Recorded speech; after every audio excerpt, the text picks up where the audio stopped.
Okay, Bismillah ar-Rahman ar-Rahim. Assalamu alaikum, everybody. Welcome to another amazing session with the book of Illuminations. We are now starting on actually, I don't know. We finished 16 last time, that's all I'll say. I wanted to start actually by sharing some really nice things that happened this week. We actually put volume 1 of the Prophet's Pulpit out for some book reviews. We're trying to work on expanding our marketing to people beyond, our sort of immediate audience of Muslims, but people who are, book people that might not be Muslims, but people who are like seeking or, just interested in Islam in general. And so it was interesting. A few of these book reviews came back, and I wanted to share some excerpts because I thought they were really powerful and very reassuring for what we were really setting out to do, which is try and present a non-exclusionary view of what it means to be an ethical Muslim. And so, as I've said before, in the Prophet's Pulpit, we were very intentional about making it very accessible by referring to God as God, or having like Arabic words immediately translated. So it's kind of nice to see then what happens when you present this book to people who know nothing about Usuli, nothing about what we've been doing. So I just wanted to share a few of these excerpts. The first one is Dr. Khalid Abul Fadl's book, The Prophet's Pulpit, is an enlightening collection of khutbahs, sermons delivered to Islamic congregants, providing rich spiritual and ethical insights. Going into the book, I had many questions, like how is it that in a world with the highest literacy rate in history, most Muslims I've met had only ever learned to read the Holy Quran but did not know what they were reading? How does one balance the acceptance of a dictator in predominantly Muslim countries with the faith itself when Muslims are being persecuted by these leaders for telling the truth? Dr. Abul Fadl addresses the manipulation of religion for power, emphasizing that the authenticity of faith is revealed in action, especially in confronting injustice. It expresses that as Muslims, one is called to cultivate critical thinking to discern fact from incorrect interpretations of Islam. In my humble opinion, the work extends beyond reading just for Muslims. It invites all with a genuine interest in Abrahamic theology to consider their own understanding of faith and spirituality, and serves as a lens to perceive Islam and its practices in a new light, fostering a broadened perspective for imams, scholars, academics, and people of diverse faiths. The second one actually was by a Muslim, which you could tell by the excerpt. The Prophet's Pulpit by Dr. Khalid Abul Fadl is one of the most courageous and profoundly honest khutbah series I have read. The book is intellectually written, but still not difficult to understand if a reader has a lesser reading level. The prose is strong enough to stand on its own, and it is deeply stirring. I came out of the COVID-19 pandemic after a year of virtual Jamaat, and even though our masjid did not try to imitate in-person Jummah, I liked the suggestion to amend it correctly to connect youth in non-Muslim countries, to prioritize relationships with and raise informed, proud Muslim children. The Prophet's Pulpit is an excellent compilation that I will be going back to over and over again to refer to and help strengthen my own deen. Very highly recommended. And then the third one, which was by a non-Muslim, I'm going to read a little longer excerpt. Islam in Crisis is the central theme of the book, The Prophet's Pulpit, by Dr. Khalid Abul Fadl, a compilation of sermons given by this noted Muslim scholar. This potent call to action links global concerns to essential precepts of the faith. Such vital synergy informs readers of how Islam must reconceptualize its purpose and mission, combating widespread apathy. Based on his application of Quranic scripture, the author persuasively states that having innate reason and compassion, Muslims are uniquely qualified to address worldwide concerns. Religious obligations must include human rights activism, combating injustice, and opposition to pervasive Islamophobia, the widespread vilification of the faith. However, each believer must establish a one-to-one relationship with God, the source of empowerment. The Prophet's Pulpit thoroughly examines the benefits of virtual gatherings, but regardless of the forum, the immense power of delivered messages is founded on Dr. Khalid Abul Fadl's extensive knowledge of Islamic and Western jurisprudence, and having invested decades combating those who feed on human horror. Through presenting evidence of inhumane desecrations in tandem with the emphasis that dedication to activism dates back to the time of the Prophet Muhammad, his sermons have inordinate value. The book is exceptional because of the author's background and powerfully motivating words to impel changing life paths. for believers to dedicate themselves to such causes. Those following a different religious path would benefit from reading the Prophet's pulpit.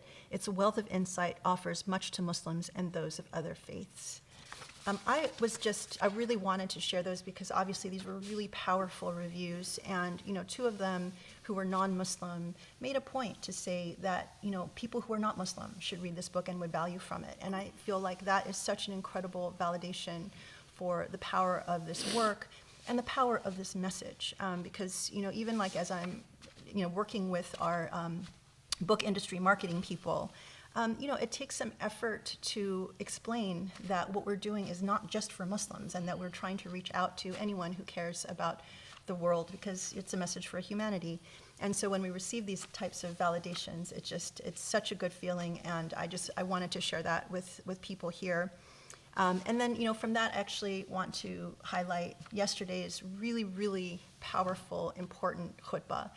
The title of it was "What Happened to Muslims and What to Do About It." And the title, this was another like hour and 10-minute khutbah, and I think by now people who follow our khutbahs know that this is an investment in your own education. If you really do nothing else but spend that hour a week listening to what Sheikh talks about, you will really get an incredible education on what's happening in the world, and what we as Muslims should do about it, and how we should feel about it. But what was really important about yesterday's khutbah is that he did spend a lot of time educating us again as to what happened to Muslims. What happened, because in the beginning when we received this message at the time of the Prophet, peace be upon him, the Muslims there received this message with such vigor, such passion, such delight, and they were individually empowered to really change the world. And how you go from that type of individual empowerment to all the things that happen in history, and where we arrive now today, where we are really defeated. You just look around, you feel completely helpless and unable to make a difference, despite all of the really horrific things that are happening. And then when you look to Muslim countries, Muslim leadership, the amount of wealth and power that really is holding our holy sites hostage, it's a really horrible feeling. But what Sheikh does by the end literally is liberate and empower us, and reignites this idea of the first Muslims. Like, we need to go back and we need to re-experience that feeling. Like, how did this message come? How did it transform Muslims? And what was it that Muslims were able to do with that, that empowerment? And how do we reclaim that? And it, definitely fits in with the theme of many of his recent khutbahs about really focusing on individual empowerment, excellence, and really just cutting ties with, anything that is connected to the Muslim countries that are completely now overtaken by darkness, the connection to, foreign cultures that also are colonized and completely overtaken by darkness, and really just gave us this empowerment message, this okay, it's really within our hands to reclaim that beautiful dignity, that beautiful enlightenment, and really just start over again as first Muslims. And by that, it makes us all in many ways kind of like, converts. Like, oftentimes, I've struggled with this term, and I know many converts do. It's like, are you a convert? Are you a revert? Recently I wrote that I actually don't think we should use that language for convert, because everyone in our time is on their own unique journey, and converts have invested a lot of time in understanding this religion, so much so that it has enabled them to choose to become Muslim, which is a really difficult thing in this time. So they oftentimes maybe will know even more than people who were born into the faith. And so, by that standard, we are all Muslim. I don't think, and I think when you use the term convert or revert, it also kind of triggers a reaction that is oftentimes very unhelpful. But if we just all start with this idea of being Muslim, and then further to reclaim that idea of being first Muslims, I think that is going to be such an incredible, way to address all of this. And, Sheikh talks about this in the khutbah yesterday. So again, I really encourage people to, take the time to watch it, read our edited transcript of it in the weekly email. It's just such an important investment in your own knowledge and your own empowerment. And then lastly, I thought I would share this really lovely message that I got that kind of connects to everything that I've said so far. Dear Grace, I'm writing to you from Switzerland. I came across the Usuli Institute some time ago when I was researching pets in Islam, as I was under the strong impression from most sources that pets are seen as unwelcome, dirty, etc. in the Islamic faith and tradition. I was deeply relieved and happy to see that, at least from the perspective of the Usuli Institute, this is not the case. I'm a veterinarian who lives with a dog and could not imagine life otherwise. I'm actually not a Muslim, but a student of another faith. I have, however, always been strongly drawn to Islam for no objective reason. I love to watch your videos and hear you speak and feel right at home doing so, which may seem strange since I am not even a Muslim. My journey into discovering and educating myself about Islam started trying to understand why this religion has, sadly, such a bad reputation. Most of what I learned shed a beautiful light on Islam, or perhaps this is what I wanted to hear, two issues that would have prevented me from even remotely considering getting closer personally, or even less the idea of conversion, were hijab and pets.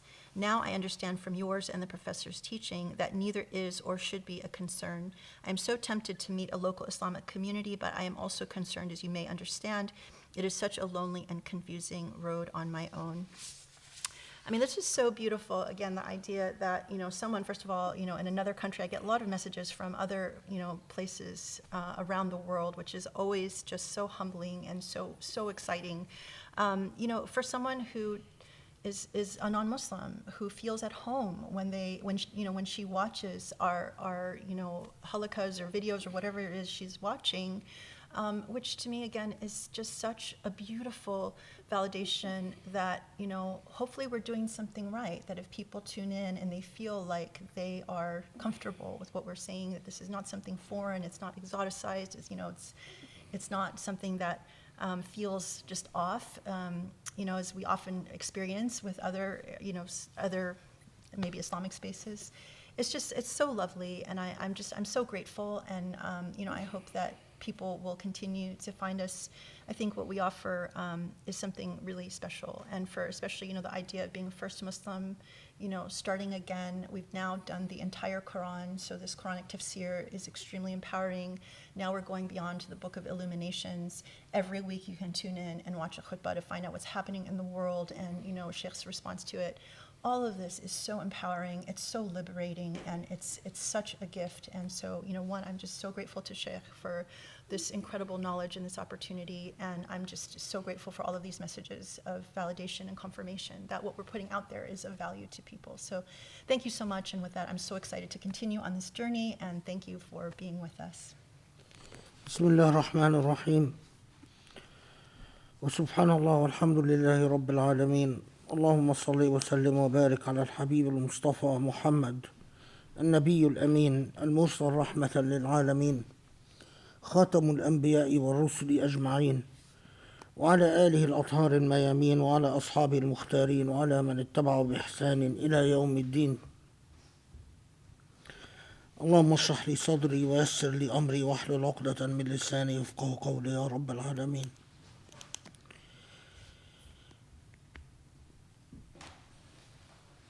Okay,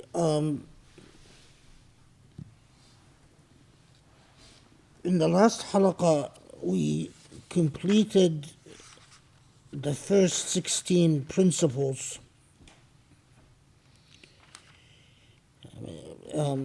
or at least talked about the first 16 principles. There is always, you dip into an ocean of knowledge and you're extracting really samples that you share, and you're haunted by the feeling of inadequacy that and second guessing, always asking, maybe you could have presented different material, maybe you could have, but anyway, so at least we addressed the first 16, and starting with 17 is what is commonly known as the adab of the adab of the murid, the adab, the moral characteristics of the wayfarer, the student who is traveling on this path. But before we delve into that,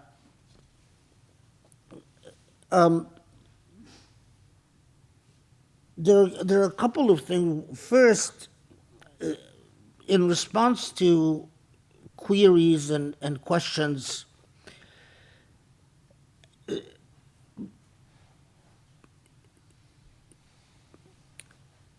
as we said, and maybe what we should do is just to remind ourselves of number 16 and what it says. So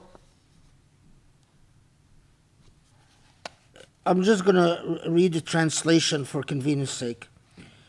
How can it be imagined that something veils God, and it is God who made everything manifest?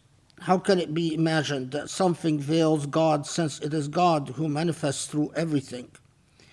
How can it be imagined that something veils God, since it is God who is manifest in everything? How can it be imagined that something veils God, since it is God who is manifest to everything?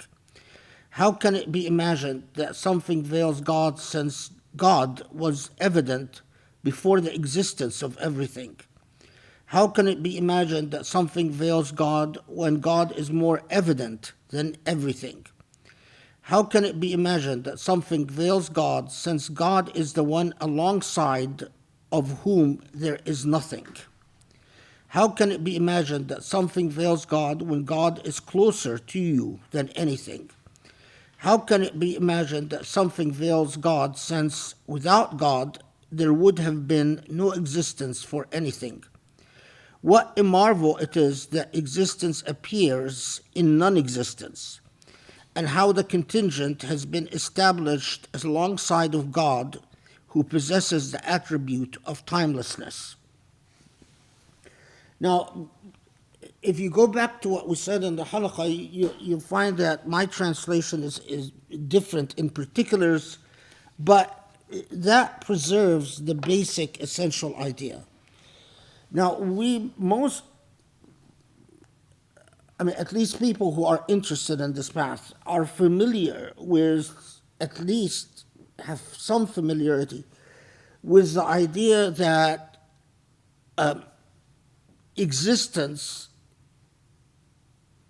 is pointing to the maker of existence, that existence is evidence or pointers or markers or indicators of the one who created existence.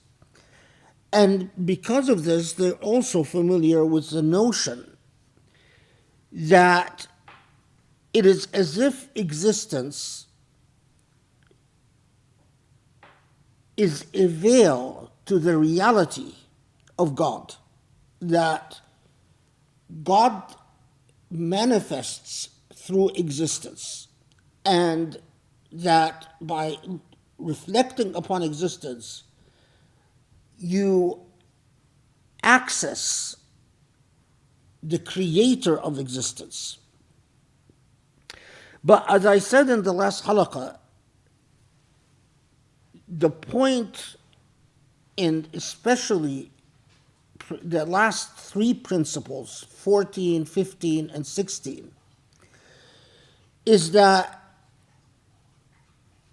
you migrate from existence as the notion that existence is a veil, veiling God, in the sense that, a veil, but at the same time, an evidence of God or indicator towards God. You migrate towards the notion of seeing God through God's handiwork, seeing God through the evidence of God, i.e. existence, to the notion that I understand that most people are not quite familiar with it or might have not even heard it before, the idea that you actually see existence through God. And that is what he's saying in number 16, that in reality, it is not that existence is evidence of God, but in fact, it is God that is evidence of existence. And that you perceive, you apprehend, you relate to existence through God. Now, of course, the inquiry is that what does that mean? I mean, and it is because it's an idea that's not quite familiar to or you know. And notice that because we said that 1 to 16 is a summary of the entire journey, you are talking about a fairly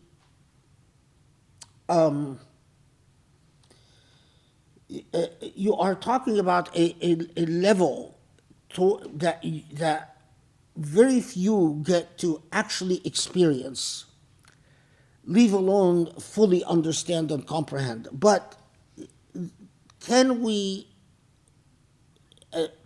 readdress this issue to bring it closer to people's minds, at least that they can understand intellectually? What does it even intellectually mean to see existence through God? And maybe if we try to go to a metaphor to help us understand it. In last halaqah, I said towards the end, it's like the idea of loving someone in God. But even some people said, well, what does love someone in God mean?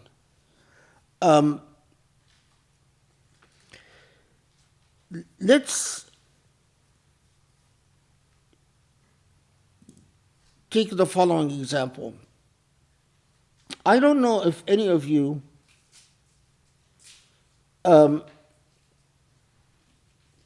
had an experience. Now, for the vast majority of humans, the experience that I will describe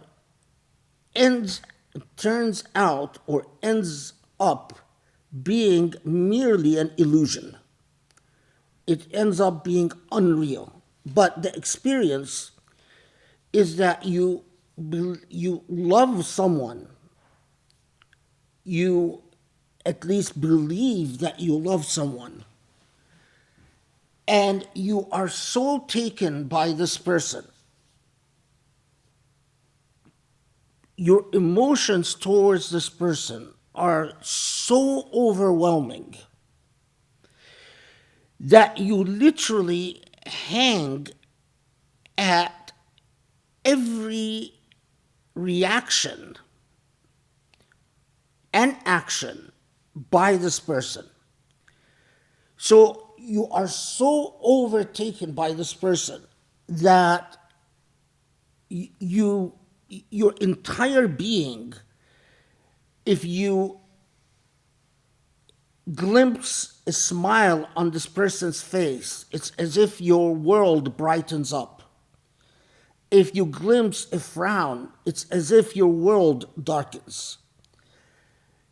You relate suddenly, because of your infatuation by this person, you relate to everything mediated by your emotions towards this person. So suddenly, whether you like something or not is entirely contingent on what you believe this person likes or dislikes.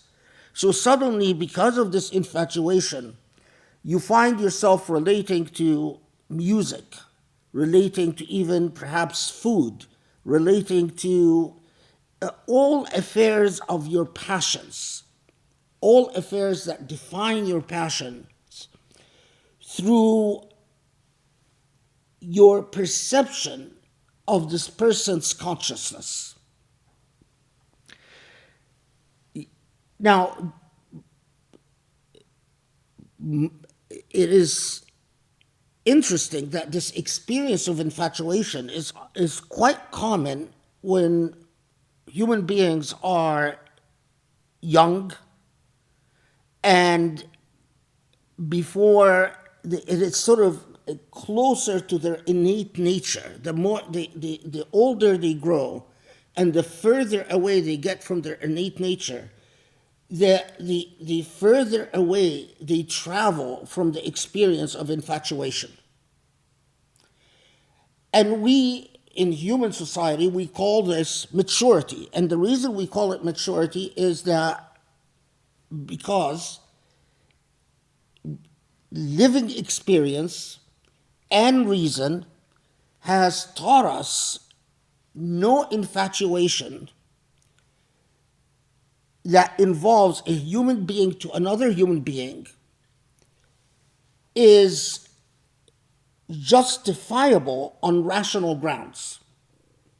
That we discover that a human infatuation with another human being is short-lived, and you can't justify the loss of the self in the self of the other. So as you grow up, your parents, your friends, your whatever, wise company will tell you, oh, well, love cannot be that you lose yourself for the sake of another. Why? Because we're talking about a human being and another human being. So how can you justify that you're going to lose the self in the self of another when both of you are human beings? And both of you, as human beings, have equal worth, equal value, have your own consciousness and your own experience stand on their own grounds. And so that experience of infatuation, as you mature, you realize, well,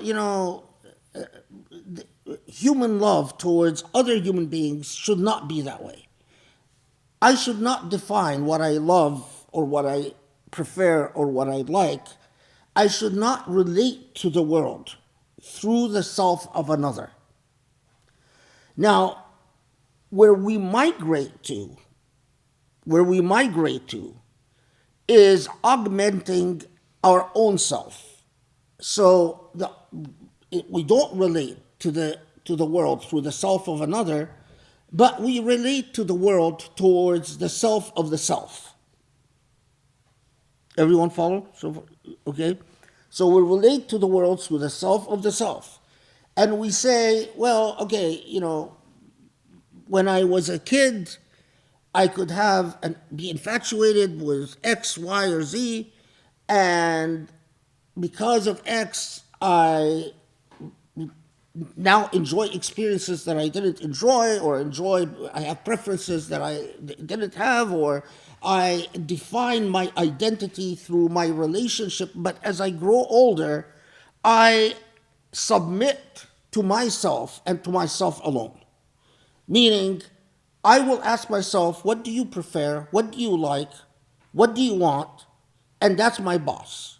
That's who I will relate to, and that's who I will defer to, and that's who I will abide by.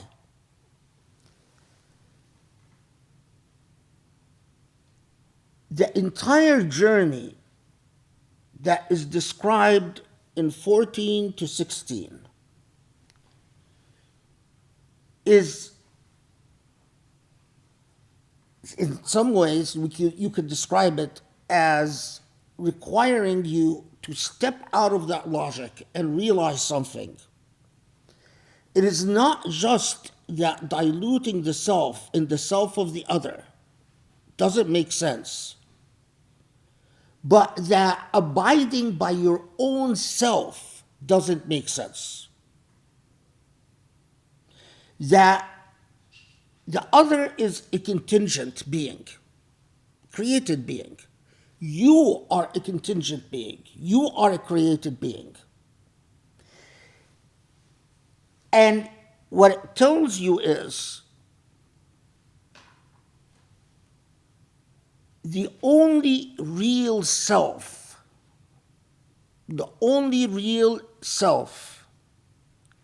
that if you have true wisdom, true understanding,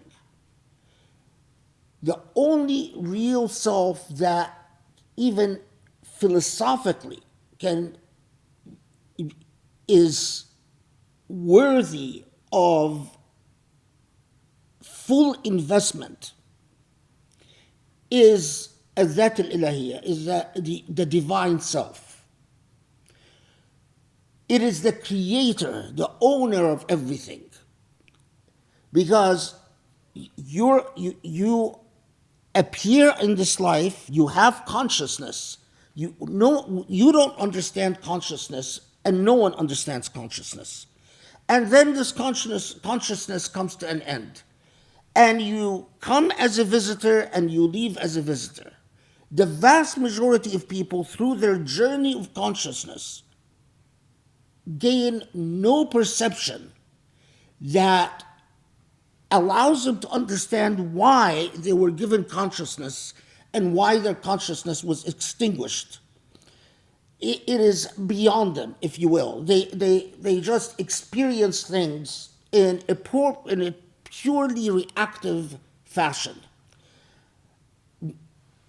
which is fine, except that there is a missed opportunity.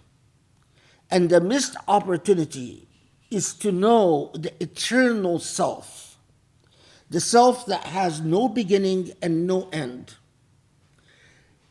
the self that is actually the maker, not just of the cosmos, but of the laws of nature themselves. So let's take a step back. The experience, we call it ecstasy, although ecstasy, again, it's an English word, and it's not an adequate term. But the experience of, with all the limitations of ecstasy in Allah,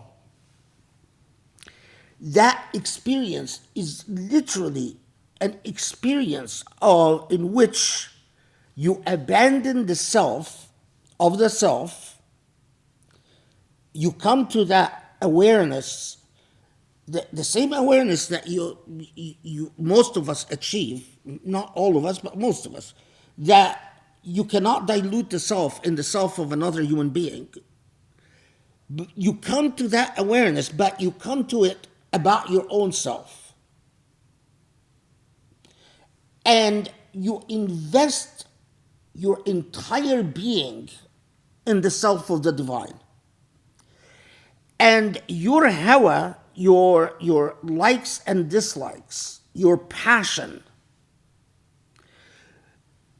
becomes driven by your perceptions of what the divine wants. So you love people that you believe the divine loves. You love things that you believe please the divine. You dislike things that you believe upset the divine. You've mastered your power over your own self, so much so that in every juncture, it is not an issue of what your self demands, but what the divine demands. That's what the Principle 16 is talking about. That you see things, everything, relationships, reality, goals, purposes, passions, whatever it is. What we said in last halaqah, what you covet, because human beings often, if you want to summarize human beings, a human being is what a human being covets. It's your sum total of coveting things. Well, what you covet becomes Allah, and consistent with what Allah wants or doesn't want. And that in turn, so in concrete terms, you could have someone who, you could have someone who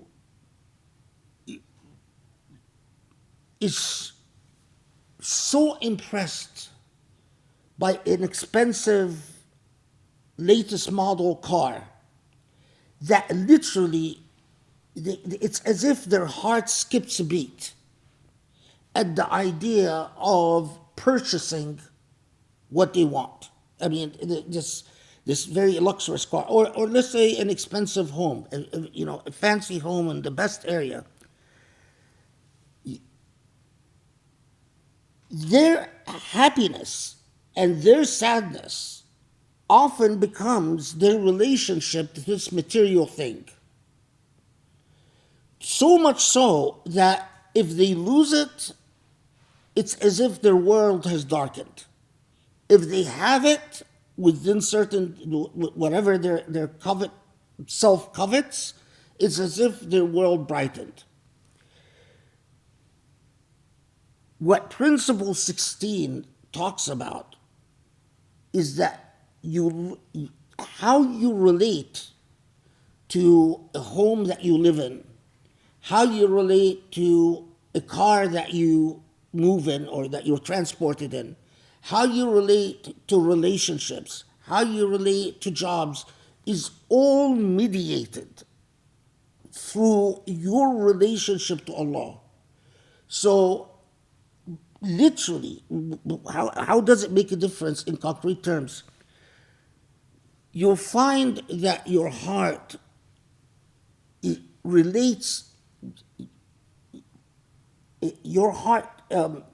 reacts very differently to material things once you have that relationship with God.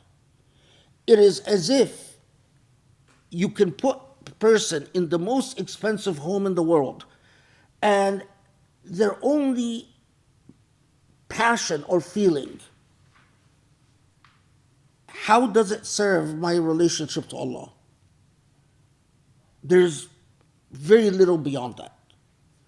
How can it be mobilized to serve my understanding of what Allah wants from me? And beyond that, it is all the same to them. So, I hope that brings the idea closer.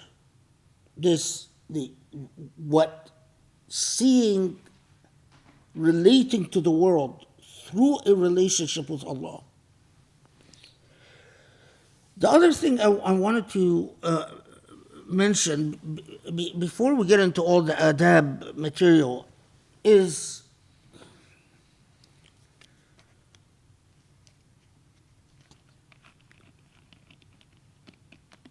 I was talking earlier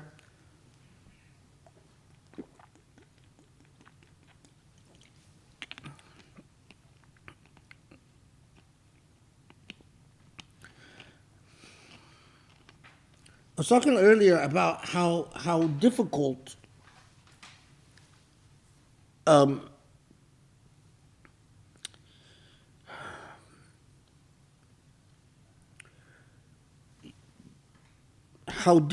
communicating this material is,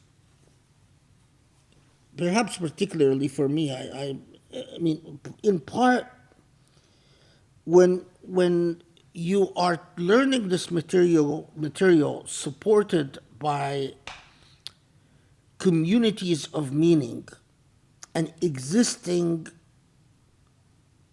communal cultural set of meanings that affirm and solidify what you are learning, it is much easier. So it's not just that you're listening to a halaqah, but that in your living experience, you might have a mother, or you might have aunts or uncles or neighbors or friends or friends of friends or friends of friends of friends that that allow you to relate to the material that you're learning in concrete ways. That you say, oh yes, this reminds me of my aunt such and such, who is thoroughly in a relationship of surrender to Allah, or this, I know such and such person who has transcended any sense of dependency on material things, and that solidifies and turns the meaning of these things into something more concrete. You are in a very secular society like this, at least the society most of us experience, because the little, perhaps if there are non-secular communities or communities less secular, they're like perhaps certain Amish communities or certain Jewish communities, they are closed onto themselves. Or even certain Sufi communities, they are not the mainstream, not dominant. And so in order to convey meaning, it is not just that you are explaining the meaning of words, but you are trying to give a sense of concreteness by making up for the lack of communities of meaning. And what that means is that in order to make up for the fact that most of us don't have, aunts and uncles and neighbors and friends of friends who can help make the meaning of all of this more concrete, what you are forced to do as a teacher is to share personal experiences. Because personal experience is often the only way that you can translate or can tell people, well, this is how concretely it means. And this is among the most difficult things to do.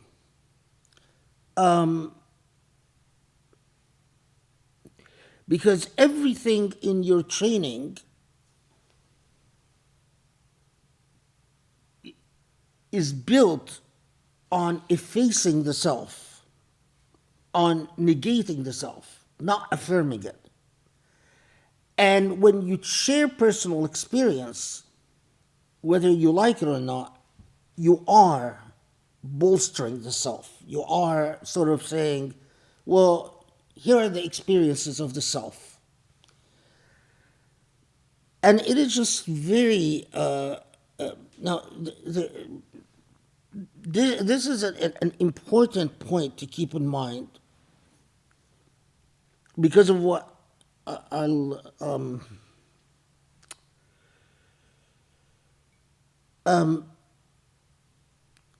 as we talk about the adab,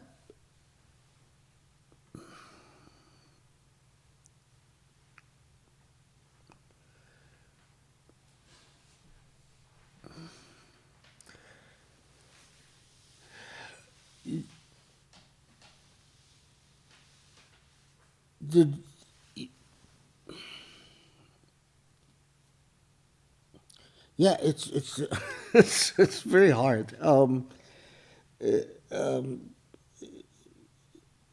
as I keep emphasizing, so much of this is just it's so individual and so private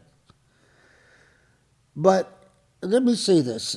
A lot of students think that the path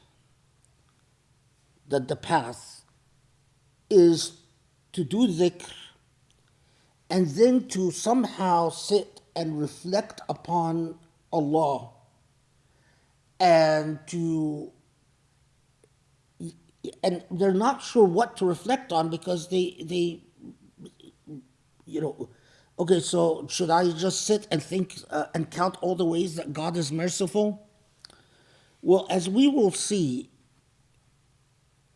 that is actually not the path. The path is not to sit and to construct, or engage in creative thinking about what you do not know, and that is the being of the divine. You can only experience, but you cannot. There are no books that, even the books that talk about sifat, the characteristics of the divine or the attributes of the divine, do not describe the divine. So, what is the path? The path is actually not reflecting upon Allah, the divine, but it is mostly reflecting upon the self. It is not that you sit and you imagine and let me tell myself all the ways that Allah is kind and compassionate. You turn your gaze inwards and you think, for instance, of all the ways that you could be more compassionate or you could be more merciful. You look inwards not to praise the self, but to engage the self critically. This is effacing the self. Once the more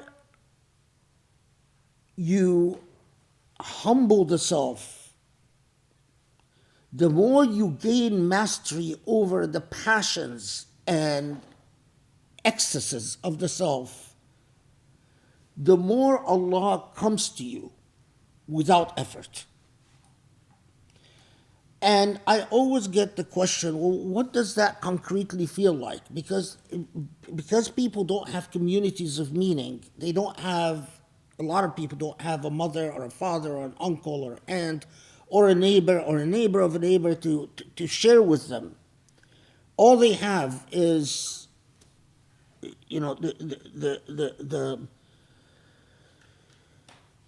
the beleaguered teacher, beleaguered by their own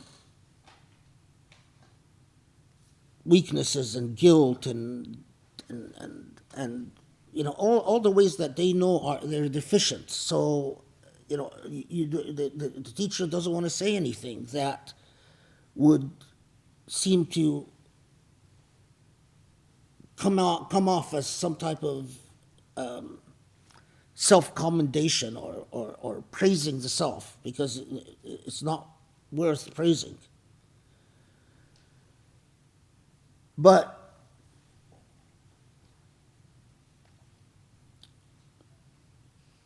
I'll share. As those who know me, that I'm always very uncomfortable with praise, whether explicit or non-explicit. But so I'll share this just a little bit.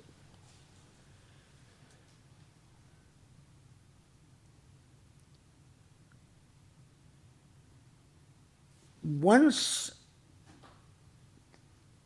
the veil of the self comes down, even if you succeed in tearing it down for an instant, and Allah, through Allah's grace, extends a hand that allows you to gain insight, your entire being experiences a level of beauty, a level of luminosity. You know, people who have near-death experiences,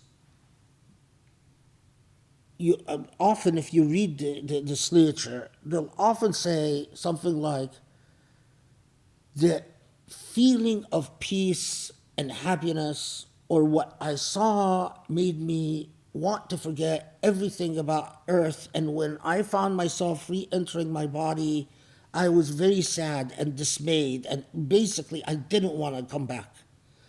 What you experience in your relationship with your Lord,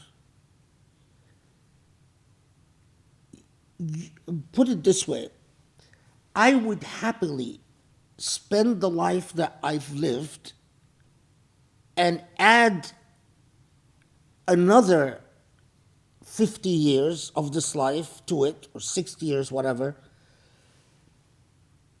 for just a moment of the glory of the insight and the beauty that you experience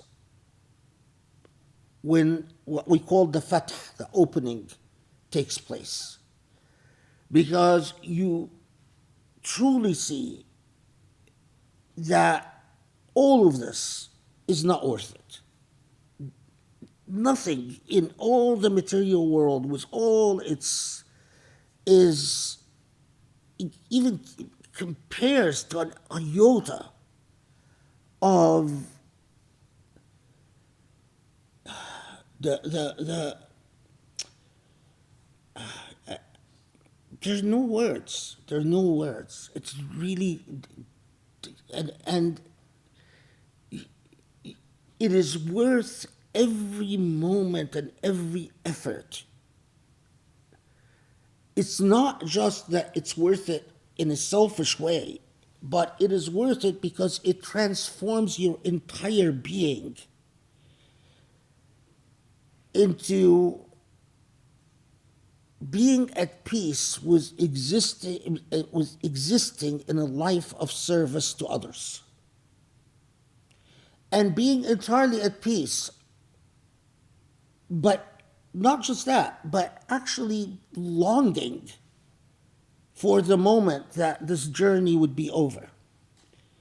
We don't wish death, that's not the point. But you long nevertheless for what you know is waiting after. And how can you replace that with anything? When suddenly there is absolute harmony in everything that has to do with your being. So this journey, for very few people can commit to this journey. But even if you even if you cannot totally commit, even if you partially commit, because if Allah extends even partial, just a little bit of grace, it will be well worth it.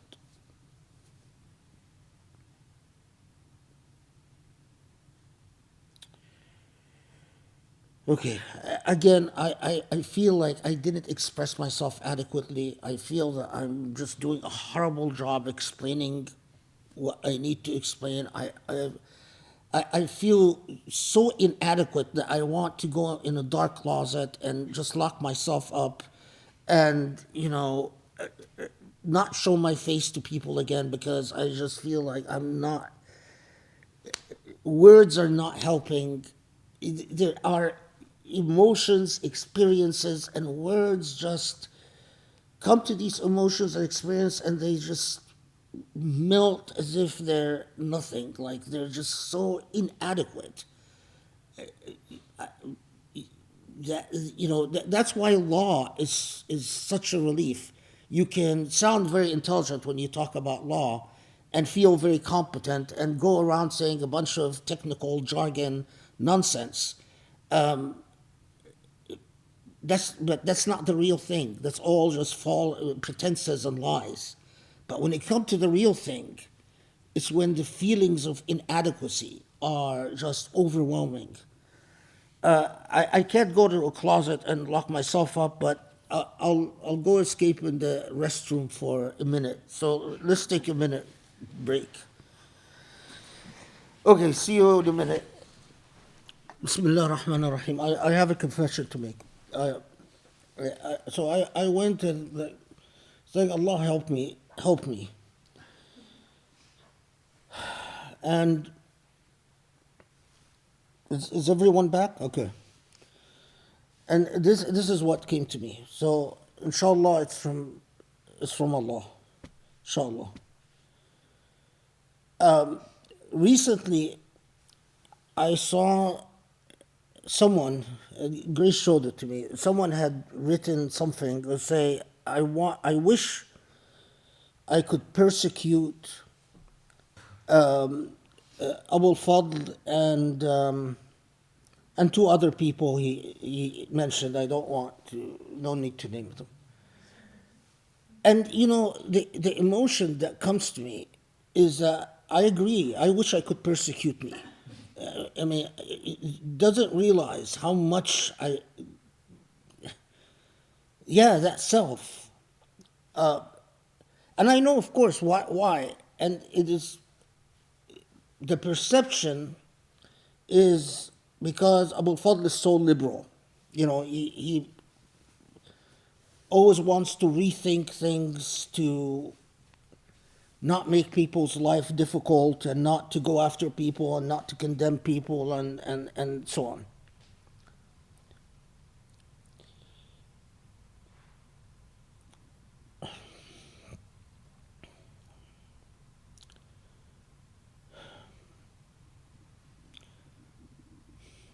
When the veils were lifted,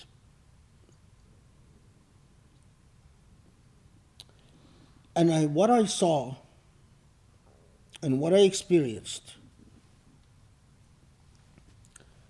was such boundless mercy, such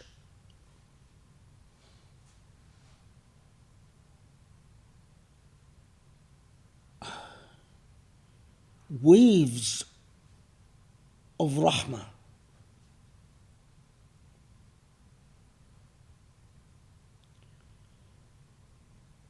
The Lord Allah that is truly Rahman Rahim, constantly saving us from our own follies. Not one of us realizes how often Allah intervenes in a single day to prevent torrents of things that could happen and would happen. A boundless source of mercy that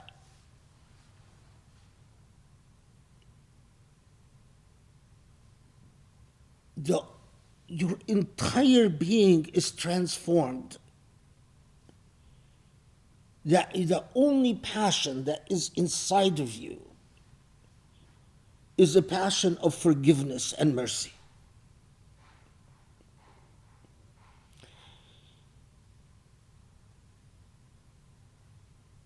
That to truly submit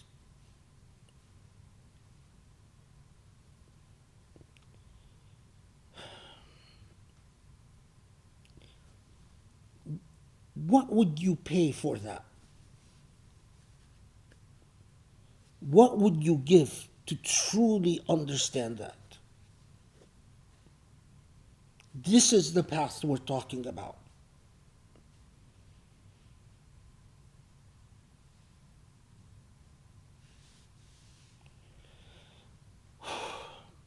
This is the first time I've shared this in my life, but there, so it doesn't go to the grave with me.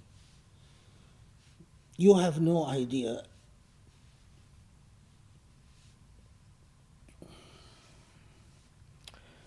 Okay, Bismillah ar-Rahman ar-Rahim. Now we start with the adab. If you go on this path, step by step, what must you internalize in the self? Remember that this path is confronting the self, so that the self is fought over by what is shaitani, what is demonic, and sadly, the demonic is unrelenting in wanting, demanding that self. You might think you own it. You might think you have mastery over it. But the sad reality is that so much of what stirs in the self is actually from shaitan. If you could see the reality, if in the same way you can see a table and a chair, you could see how much of our existence is filled by angels and demons,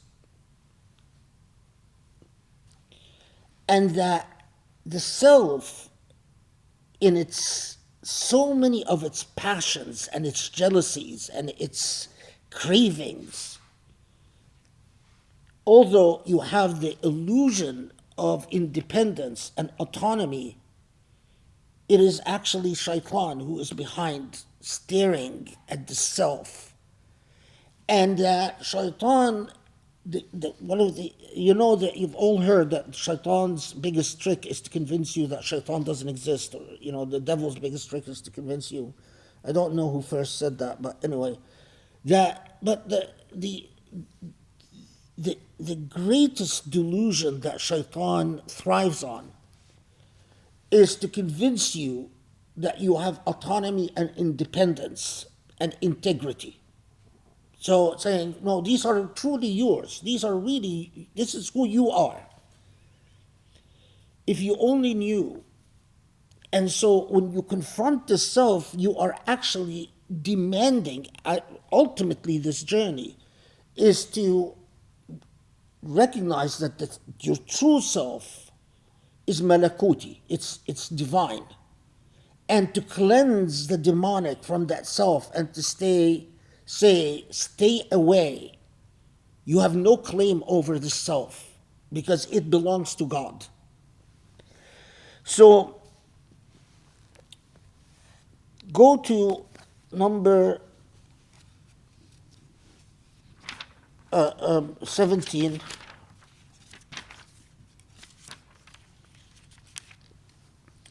ما ترك من الجهل شيئا من أراد أن يحدث في الوقت غير ما أظهره الله فيه.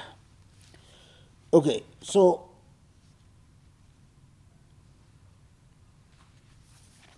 the first point of adab,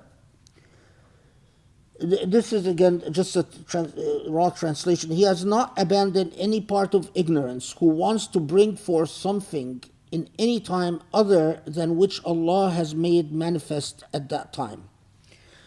Okay, so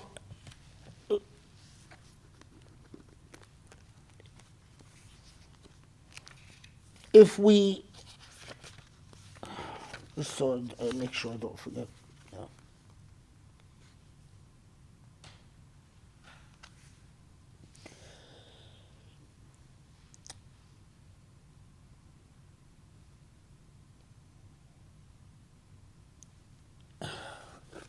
So if we first, let's work on the translation. It is as if it's saying to the student who's beginning this path, understand that the height of ignorance,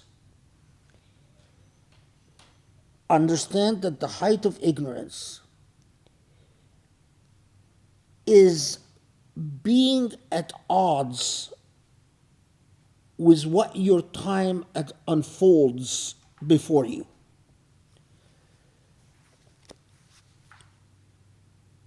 Stated differently, if you are not at peace what God gives you, you are in fact in a state of ignorance. Now, why so and how so?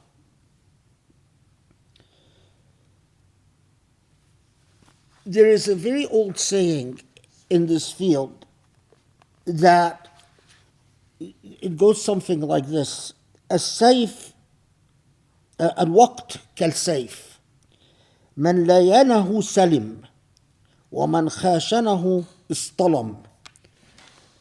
Meaning, time is like a sword. If you learn to go along with it, you'll be safe. If you fight it, it will conquer you, it will have its way, and ultimately it will hurt you, it will injure you.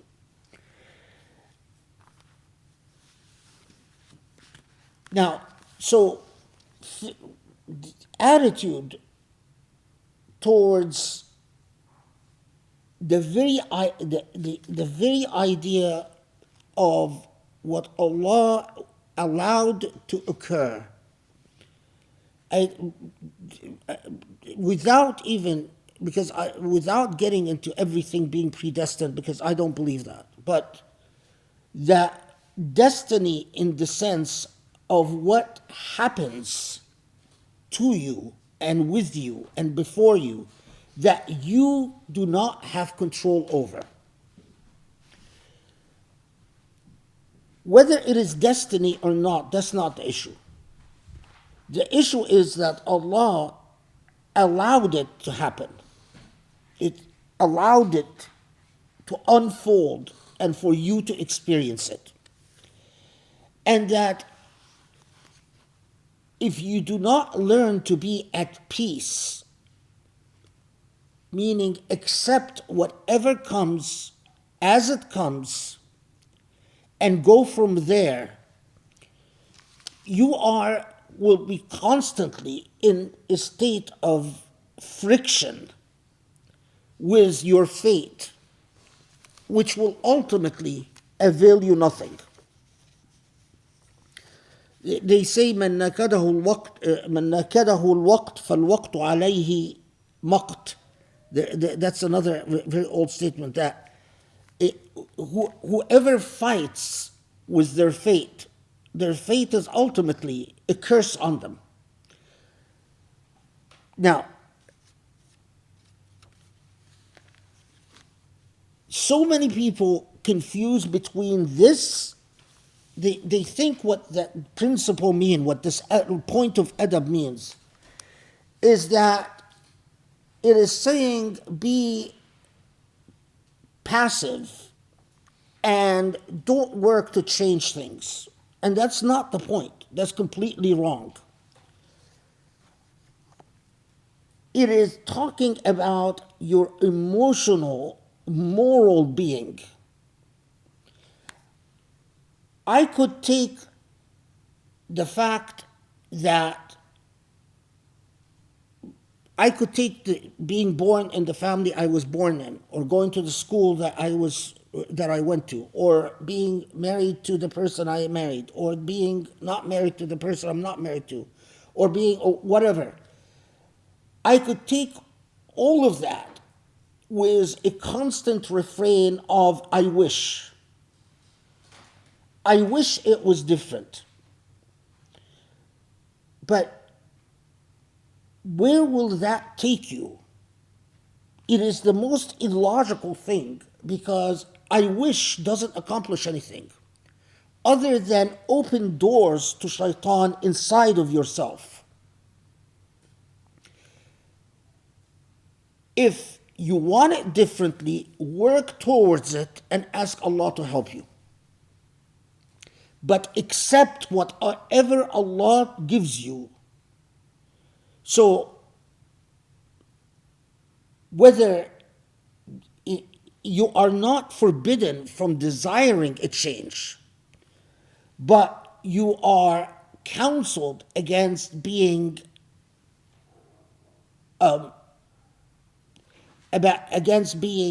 overcome by feeling of sadness, remorse, depression about the fact that you want a change. Work towards a change, but ultimately accept, as long as you've done your part, accept whatever Allah decrees. If you don't want to change, if you don't work towards a change, then again, there is no place for I wish. It's either you want to change, so you work for it, or you don't want to change, so you accept it. But there is no space for emotions of sadness, depression, and so on. So,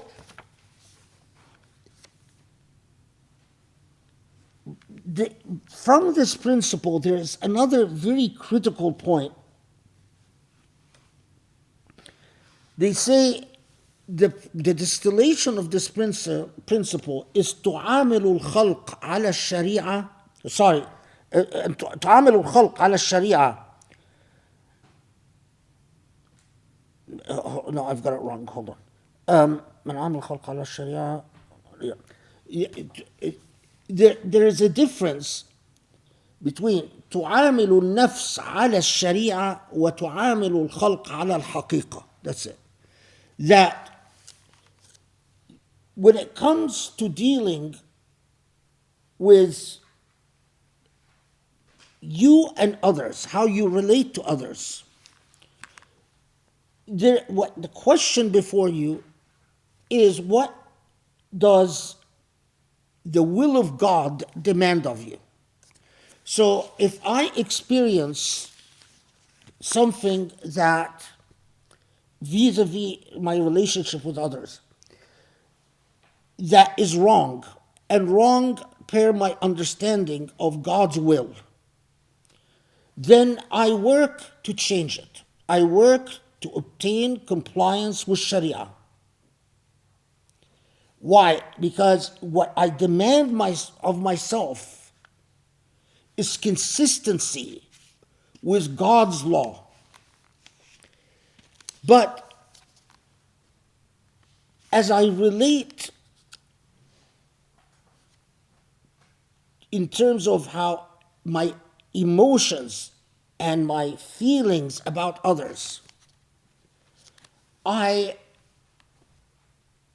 go beyond what the technical law is and deal with them through substantive values of justice and mercy. So, concretely, when it comes to the self, I would be less forgiving. When it comes to others, I am more forgiving. Because haqiqah demands forgiveness. Haqiqah, remember, Sharia is the law. Haqiqah is what is beyond the law, the moral values beyond the law. So, when it comes to defining whether my dealing with other human beings are right or wrong, I look beyond the demands of the law and look to moral values. Have I been beautifully good? Have I been truly just? Can I be more compassionate? But with the self, I am more demanding of the self when it comes to the technicalities of the law, because you cannot, the sense of liberty that you have, or the sense of license that you might have towards others, it's very dangerous to offer to the self.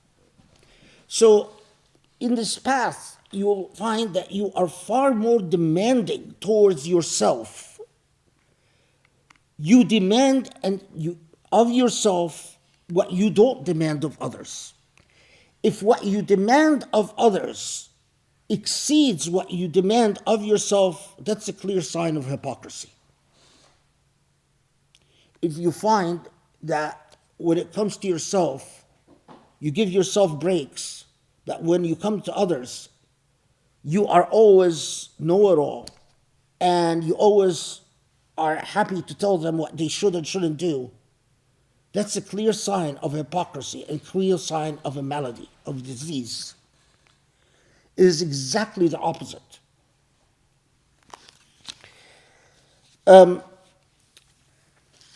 Interestingly, there's even something beyond on this point that,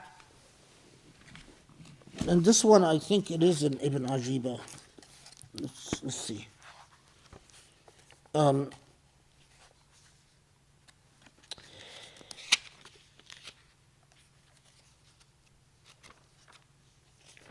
That now, as we said, learning to morally be at peace with what Allah fates for you, and you could seek change, but ultimately you must accept again what Allah either allows you to achieve or doesn't allow you to achieve. One of the critical points here is that one of the reasons that people are often, even, and I'm talking about even students on this path, are often one of the diseases that creeps into the self is that human beings are often comparing themselves to others. And in this case, wayfarers on the path are often comparing what I've been able to achieve or what Allah has allowed me to achieve to what Allah has allowed other students to achieve. And what is lethal in this path is the very common human emotion of envy or frustration that comes from saying, well, path of such and such didn't involve seeking knowledge, طلب العلم, but my path has been so much طلب العلم, I must feel superior to such and such person. Or the path of such and such, my path involved hours and hours and hours of zikr, while the path of such and such, who is very close to a sheikh, didn't involve hardly any zikr. One of the things that you learn, and one of the most valuable lessons, is to be, one is that what the relevant issue is, as long as you are critically looking within, comparisons are extremely dangerous. And in fact, what they teach you is that if you look at the seerah of the Prophet and the sunnah of the Prophet ﷺ, you will find that the Prophet emphasizes different paths to different people with the same degree of emphasis. So with some people, you find that he talks to them about jihad and emphasizes the duty of jihad to the point that you think to yourself, that's the most important duty in Islam, jihad. Prophet ﷺ talks to some other person or persons and emphasizes dhikr to the point that you think dhikr is the most important obligation in Islam. Another, many traditions, talking to certain people, emphasizes talab al-ilm, seeking knowledge, and underscores it so much that you think, oh, that is the most important duty in Islam. And yet, with others, you'll find that the Prophet ﷺ tells them, your obligation is kasb, and is go and make a living, and khidmatul ayal, and raise your children, and emphasizes upbringing or serving the children or earning a living, so much that you say, well, he didn't mention to jihad to them, didn't mention seeking knowledge to them, didn't mention dhikr,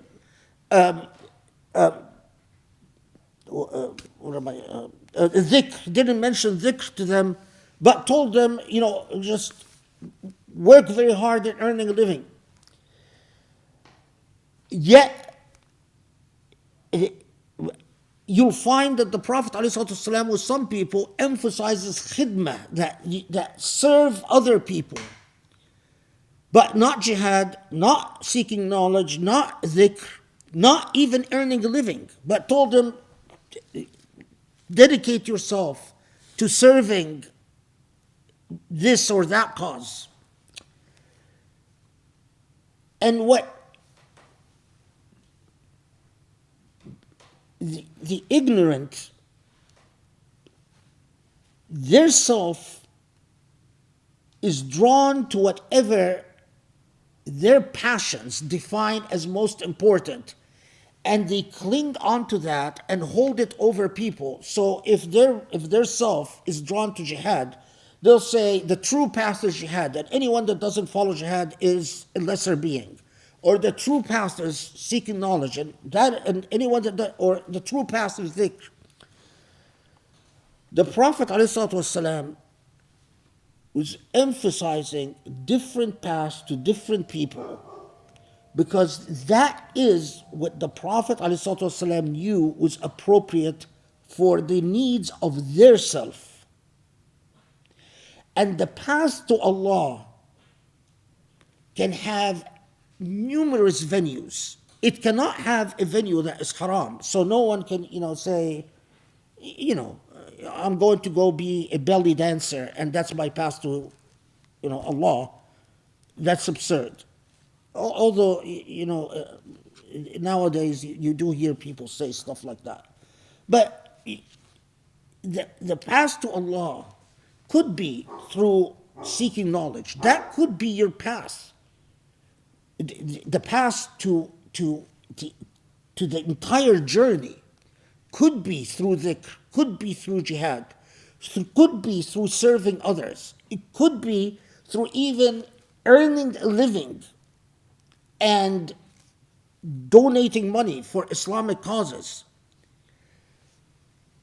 The only way that will truly tell you what your path is a true confrontation with the self and understanding what Allah wants from that self. It is not an accident, or as Orientalists say, a contradiction, that you have these various duties emphasized in Islam to equal measure. Literally, part of the humility of this path, of the adab, is to understand that your experiences are for you and comparisons are never valid. Once you catch yourself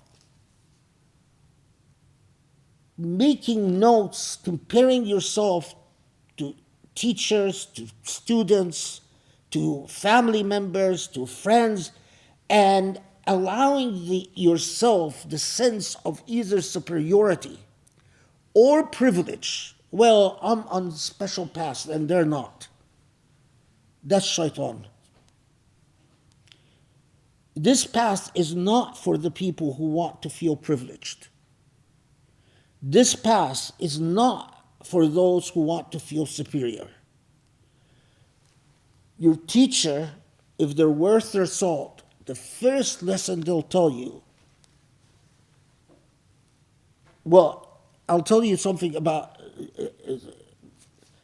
teachers will often, if they sense in the student that they want a sense of privilege or a sense of superiority or a sense of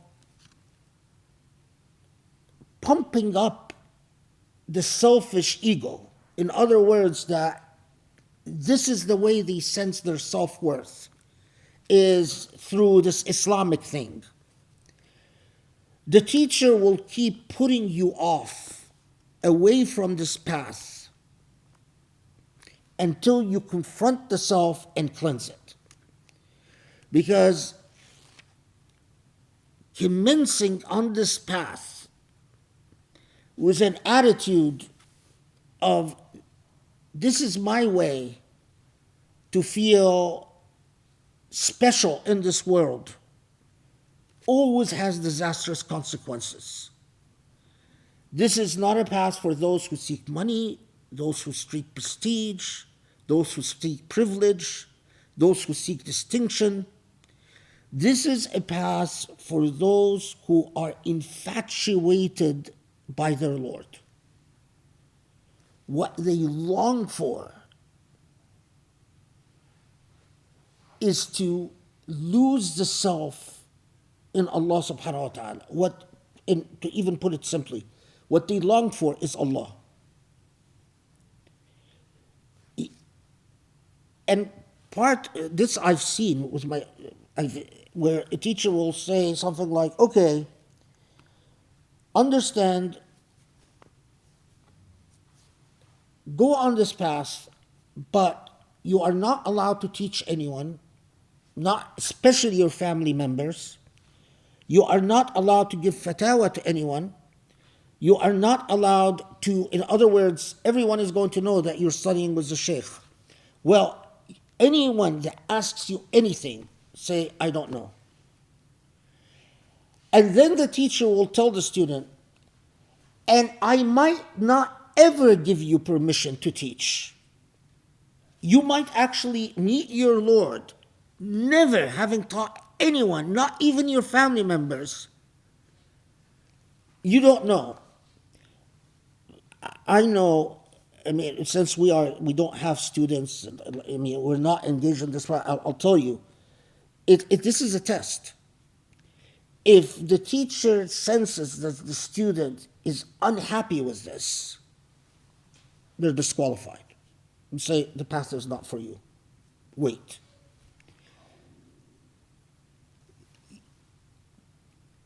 It is more, all the wrongs that are committed in the name of religion are people who claim a special relationship to the divine without having seen into the ego and seen how much of their own ego is actually claimed by the demonic.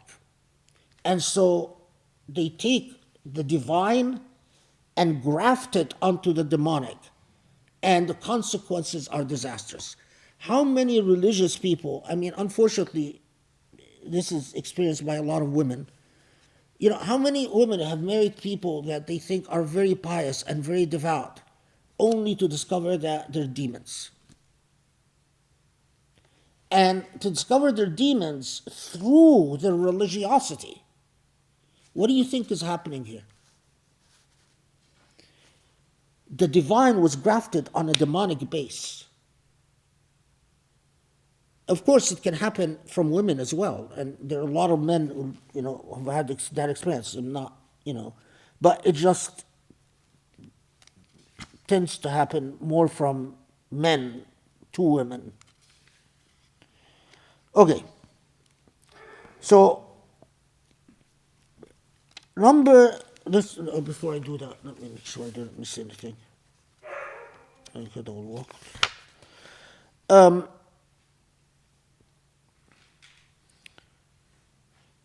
I just made a note that remember the story I mentioned it earlier. It was maybe the story on where did I can't remember now actually if I shared it or not. There's a story about the student who goes to a sheikh and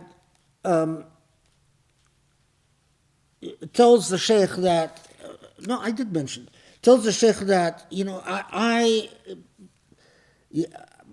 am find myself so preoccupied with the affairs of this world, and I am constantly dealing with, affairs of life. And I want to dedicate myself, to commit myself to just being in your company, serving you, and freeing myself completely to this path. And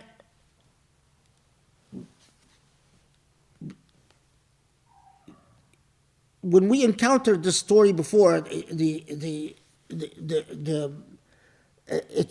moral of the story was that don't rush things out of their time. So in other words, wait until Allah makes it obvious that this is what you should do, rather than rush to achieve a goal before it's time.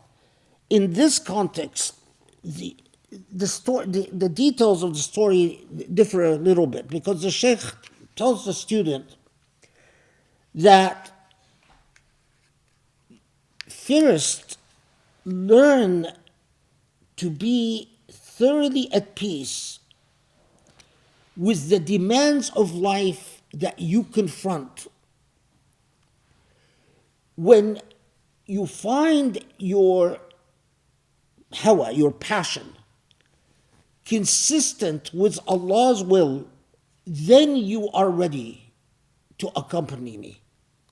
So when you achieve that level of, God, I would like a change, I will do what I can to achieve, but at the same time, if you facilitate it, I'm fine with it. If you don't facilitate it, I'm fine with it.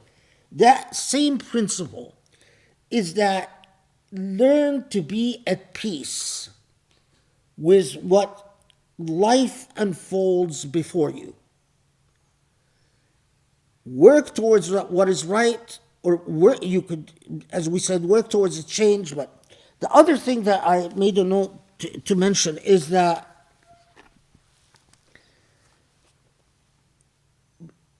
it's that never confuse apathy towards what is wrong with what this principle preaches. It is not telling you witness injustice and learn to be at peace with it. What should drive you to change injustice is not a personal passion, but it is a sense of obligation towards Allah. The difference, and I'll tell you this from experience, those who deal with injustice purely out of a sense of personal passion burn out, and they become no good for themselves or for others. Because every injustice, it is a personal thing that eats them up. When you have a profound sense of moral duty, you also understand that being at peace with your existence is necessary for self-preservation, so you can keep giving and keep doing good without burning up. And then you're no good for others. I've worked with so many people in fields of asylum law or human rights.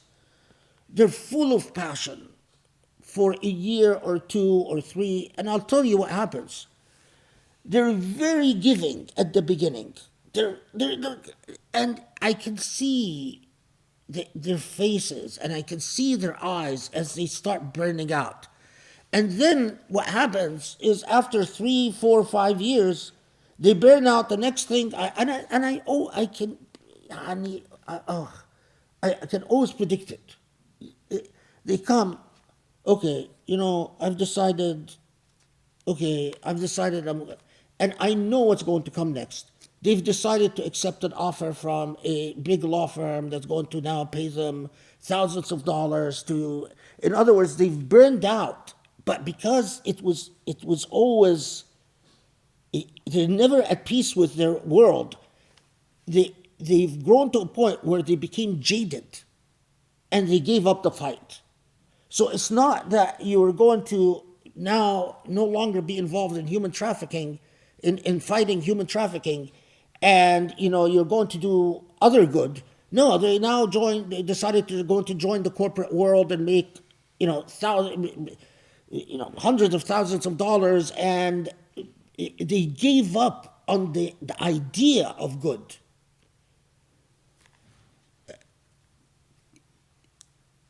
At the same time, the people that I respect the most that have maintained moral work for pretty much a lifetime, they have a very intricate sense of right and wrong and moral being, but they don't hate their world. They don't hate the universe. They don't hate life. And those who hate life, it's because it is not about a moral duty. It's about a passion that burns inside and burns up like anything that burns to emit light for a while and then it's gone. See how these principles can even translate to every part of life, because wisdom is one. Is that clear? Okay. What time is it? 9. Okay. Let's take one more principle, and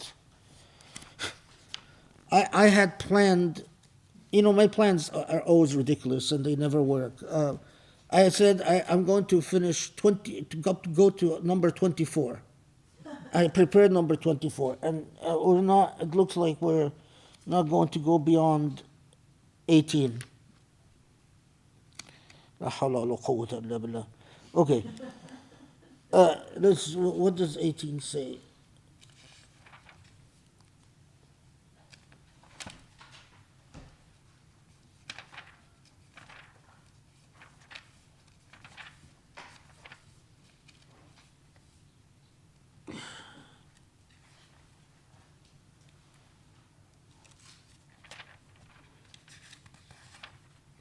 Okay. إحالتك الأعمال على وجود الفراغ من رعونات النفس. Oh, yeah. Okay. So, raw translation.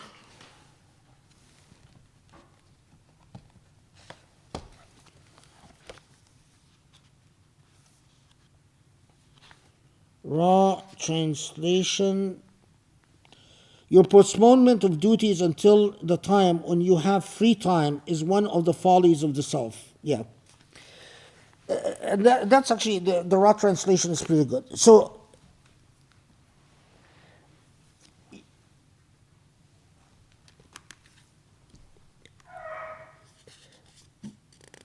there is, again, this is very common part of all of us. And that part that is the tendency to always say,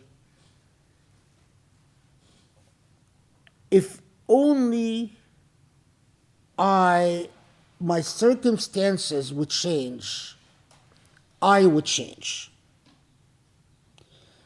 If only I had And that's the way you're taught this principle, by the way. If only circumstances would change, I would change.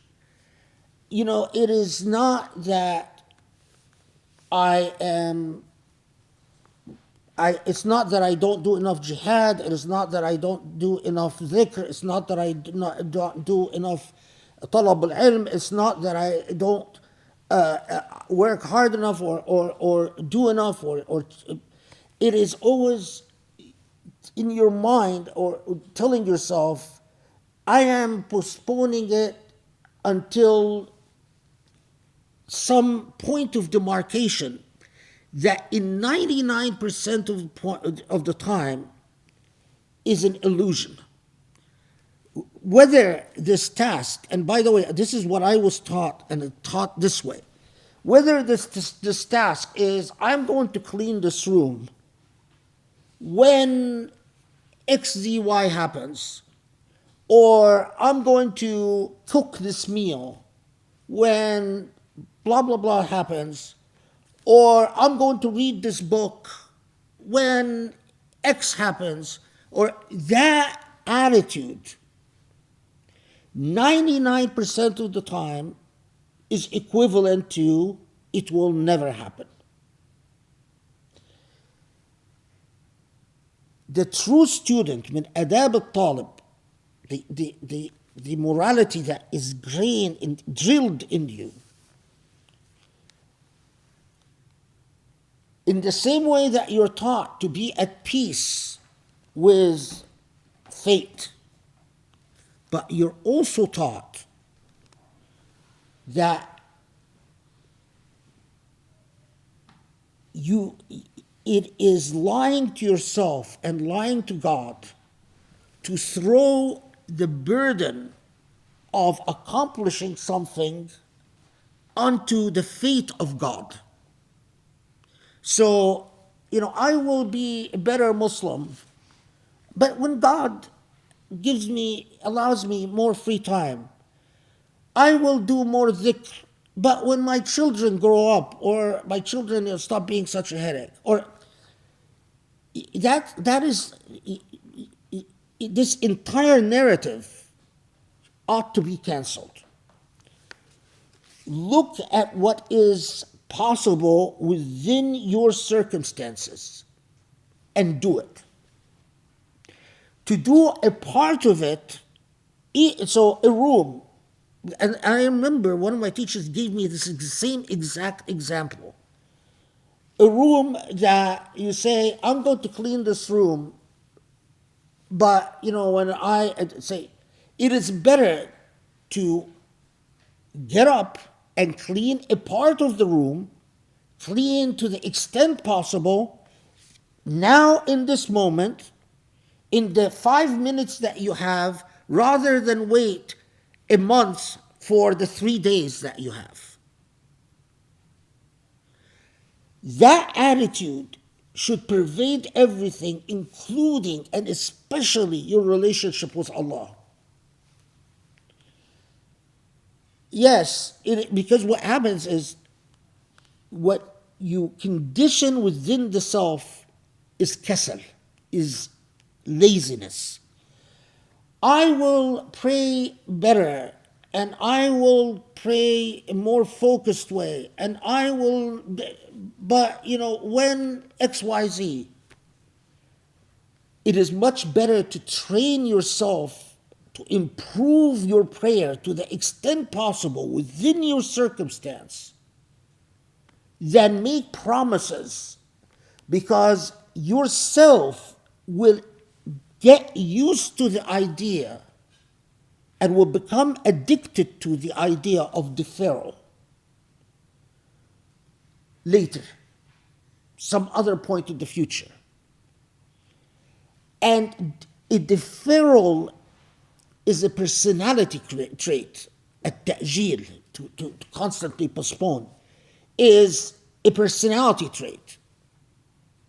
That is why you will find tons of people who, you will always, every time you meet them, they'll be talking about when XYZ and happens, they're going to accomplish this great thing, even if it's just cleaning their home, which is, as the example that, or reading something, and in quite often you also find it in attitude people like, I will listen to this tafsir, but I'm waiting till XYZ, or I will read the Quran, or I will.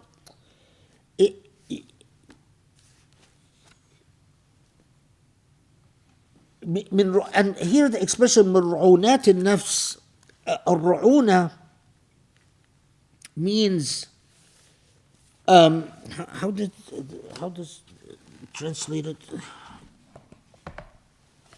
What did I do? Because this one is numbered.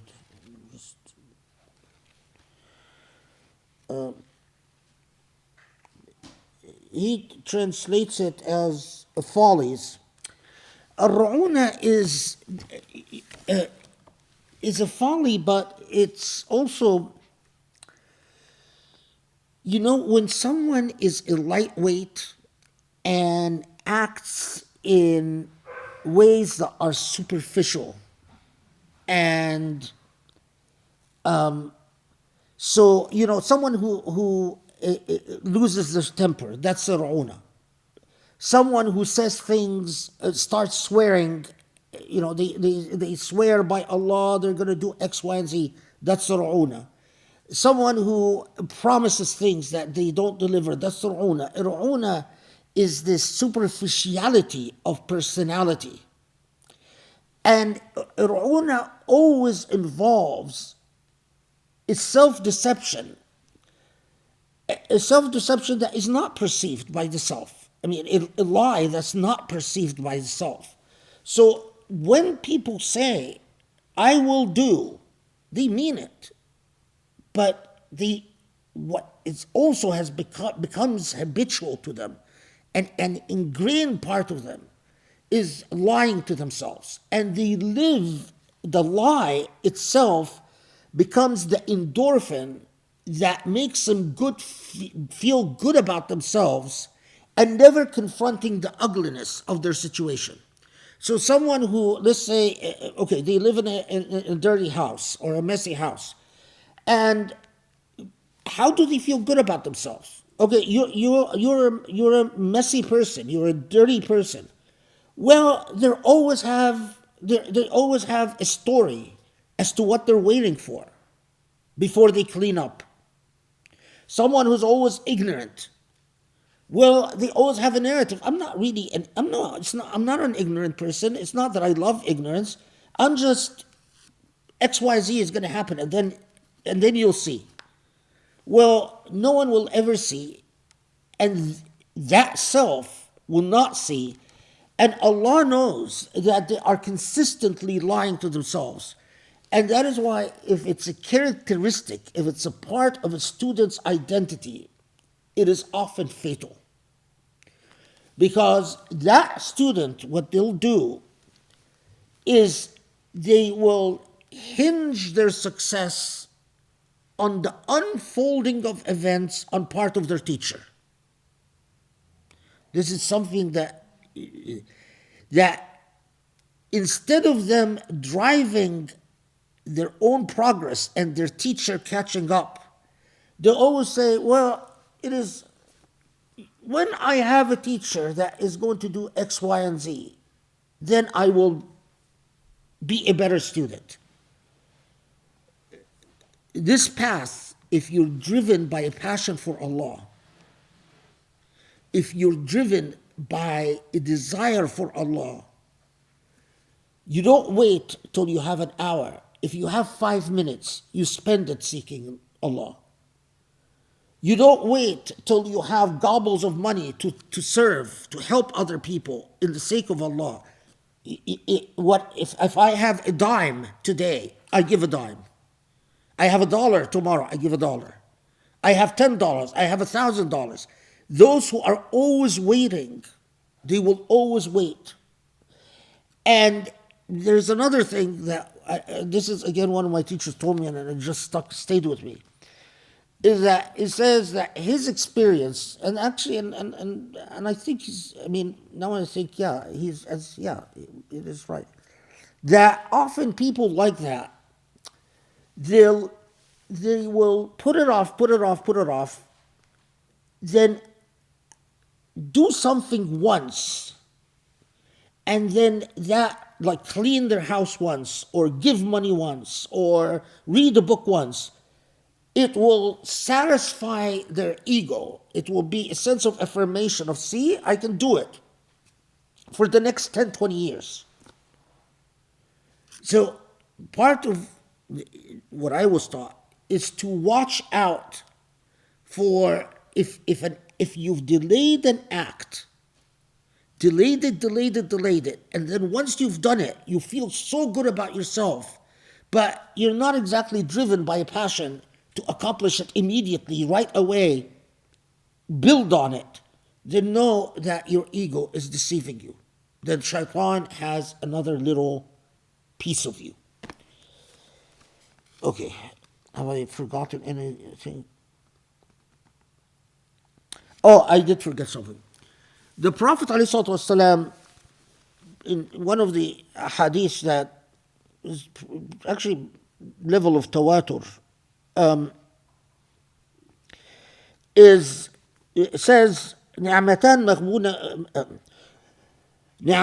مغبون فيهما الناس الصحة والفراغ, that there are two bounties given by Allah, that human beings, it's injustice committed through self-deception. That people are often unjust vis-a-vis these bounties, and they deceive themselves as to these bounties all the time. And that is good health and time. That people will often keep putting things off until they don't have the health for it anymore. So the point that the Prophet ﷺ is making is, you don't know if you're going to have your health tomorrow. If you have some free time, you don't know how your life is going to look tomorrow. Plant the good that you need to do. Utilize what Allah has given you in the moment, because under worst of circumstances, Allah sees that you have not used your health well and you have not used your time well, and so Allah takes it away from you. The other hadith that's probably we should mention here is the hadith that says al-ahmaq. It's a longer hadith, but al-ahmaq man ittaba'a hawah wa tamanna ala Allah al-amani. That a wise person always acts as if there is no tomorrow. Why is it that I need to spend the time in dhikr now? Why is it that I need to spend the time reading now, educating myself, reading the Quran, let's say? Why is it that I need to work on my prayers now? Why is it that I need to clean now? Why is it that I need to do the work now? It's because you as a Muslim, you're taught by the Prophet ﷺ to always manage yourself as if there is no tomorrow. Why do we put things off? It's because we always say, well, when X happens, tomorrow, I'll have tomorrow. But it is foolish. Just because Allah, in Allah's mercy, and I told you, my encounter with the divine, part of what I saw and understood is that part of the unbelievable mercy and generosity of Allah subhanahu wa ta'ala is that Allah keeps giving us, despite our follies, more days. We make all types of promises inside ourselves from the time we are children and break them all the time with Allah. If Allah counted the number of broken promises each human being gives, we would have automatic fast track tickets to hell. But the truth of the matter is, Allah forgives and forgives and forgives. So many broken promises from the time you are a child to throughout your life. Internal promises. Allah, if only. Allah, if only. Allah, if only. Allah, just solve this problem for me. Just solve this problem for me. I mean, I saw in a TV program, but just tells you like how human psychology is so ridiculous. This guy, it was a crime program about a criminal. This guy was, he was going after underage girls, trying to have sex with underage girls. And it turns out, when the police arrested this guy, that he had been raping his stepdaughter, his 14-year-old stepdaughter. And then there was a moment, the guy is in the car, and I don't know, I mean, for a Muslim, I've noticed it, but I don't know if, if he's in the car and the police can hear him. They have listening devices, and he's talking to himself, and then so he starts talking to God, and he says, God, get me out of this and I'll stop. Get me out of this and I'll stop. And it struck me. You have been raping your stepdaughter for years. You have a record of sexual abuse against minors, and you were caught going after, but the gall of saying, God, get me out of this and I'll stop. But then it struck me, yeah, he's at a very extreme level, but this is all what human beings do all the time. We do this all the time with God. And God gives us more time, and gives us more time, and gives us more time. Every day we wake up, God, it's like, okay, you remember all these promises? Are you going to fulfill them now? Of course not. But I'm going to continue giving you more time. I'm telling you, if you see the truth of the thing, you can't believe. If any stupid human being was a god, this world would go very differently. None of us have this level of patience. None of us have this level of compassion. This just level of... So, I was talking about the hadith. So, now the hadith goes on that, and the truly foolish human being is a human being who follows their hawa, their whims, and tamanna ala Allah al-amani is they simply say, they live a wishful life, sense of, well, inshallah, Allah will forgive me.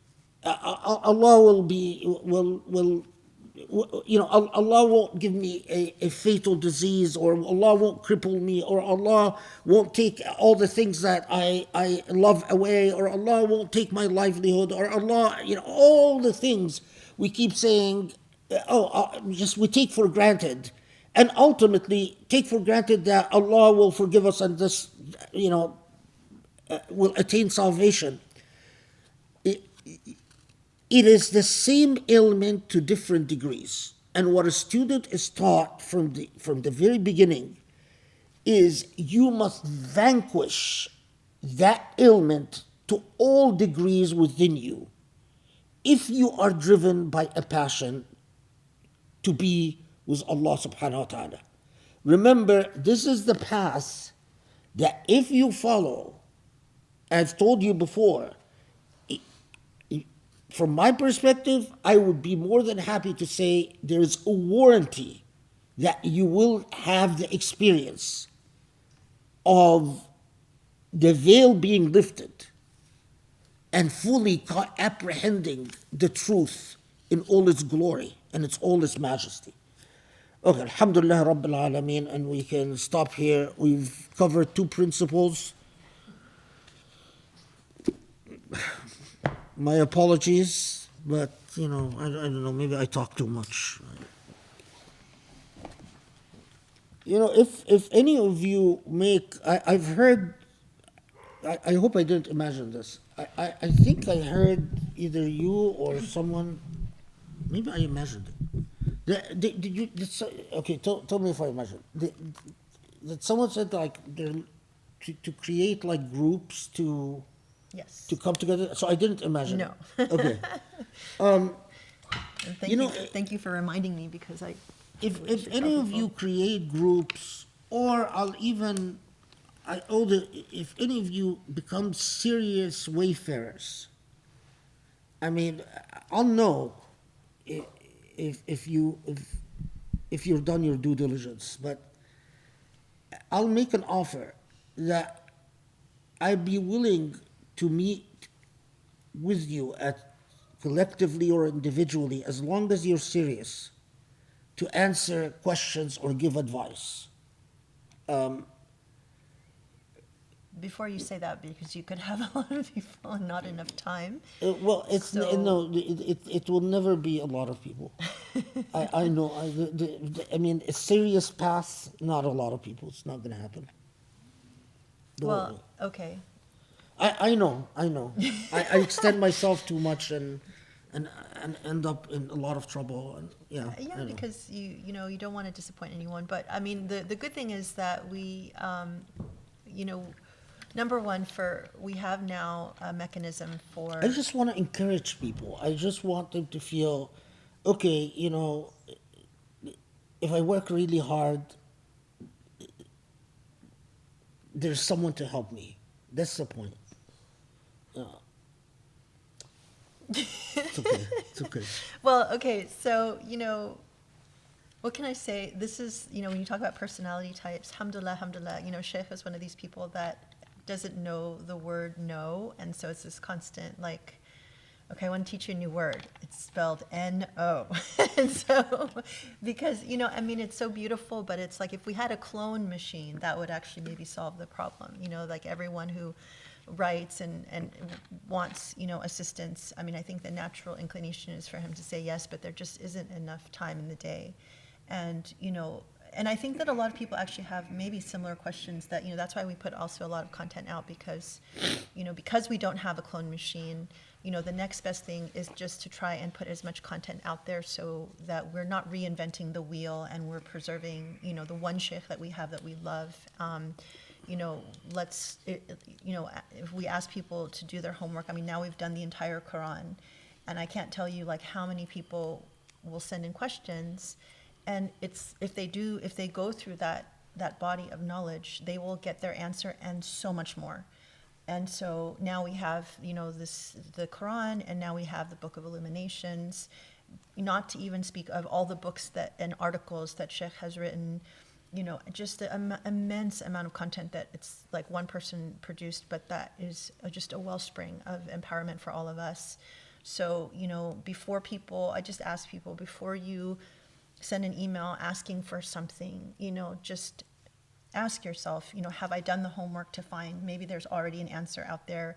Do I really want to ask Sheikh for his time? Because everyone who asks, I've told him, when you say yes, you're saying no to something else. And because you have this limited amount of time, we have to think very carefully. When you say yes to one person about a specific question, you're saying no to putting your time into creating something that many, many people can benefit from and that can be preserved for the future generations of Muslims. So, I mean, sorry to go off on a tangent, but just to give a little perspective on, we get so much emails, so many questions. And that's why we also try so hard to put so much content out there so people can, have the benefit. People should know I'm a naughty husband. I don't listen to my wife. That's true. And she's very frustrated, and you can sense that. Trying to so preserve a resource. my offer still stands, but Okay. yeah. I mean, there's a lot that goes on that I'm not aware of, so I'm sure by design. So anyway, I try to be the gatekeeper, but like a lot of stuff gets through. So, inshallah. I mean, whatever. May Allah, Allah guides it. So if you get through and He answers it, then alhamdulillah, that was intended. That was meant to be. So may Allah reward you for your vigilance and your stamina. And, right. Yeah. Endurance. So, but thank you for the reminder too. So Brian, who is on our interactive group and our dear friend, has actually been very kind to volunteer to field, any requests. If anyone wants to take part in a discussion group, just email me and I'll forward your email to Brian. We've had, people from around the world ask that are interested in doing that, and so people are in different time zones. So, if you want to meet other people who want to talk about this content, then just email me and we'll try and get that somehow set up. Thank you so much for another amazing session. I know people get so excited to come because, every single session is just so jam-packed with incredible insights and wisdom, and it's stuff that it hits you right away. It's immediately, applicable, immediately done. Like, okay, I heard you telling me to myself, I have my own excuses about why, our closets are not organized, our certain parts of our house remain messy. And it's like, we've had this conversation. It's like, just do something to the extent you can do it now, instead of waiting for that, that glorious day when all of a sudden you have a whole day to spend, because it'll never happen. And it's so true. Yeah, I know it's true. But I've been accepting my own narrative and my own deception about that. But I think our house is slowly looking a little bit better. Maybe not. Maybe that's just another lie I'm telling myself. Anyway, it's so valuable, and it's alhamdulillah, also the idea, so many people ask, how do you take this journey? You've said in many different ways, it's all about turning inward and really confronting yourself. But now I think that going through these, wisdoms, walking people through it, it's so easy for people to say, I don't want to confront myself, but now it's like we're walking through and we're seeing what actually it's going to entail. It's extremely valuable, and it's a lot less scary, I think, when you're telling us step by step and we recognize the value of it, inshallah, and what the ultimate goal is. So anyway, thank you again for being with us. This has been an incredible session, even if it's only 2 wisdoms. You gave us so much to think about and internalize. You don't talk too much, and you did an amazing job. So alhamdulillah, thank you. And have a wonderful week, everybody. And inshallah, we will see you next week. Assalamu alaikum. Assalamu alaikum.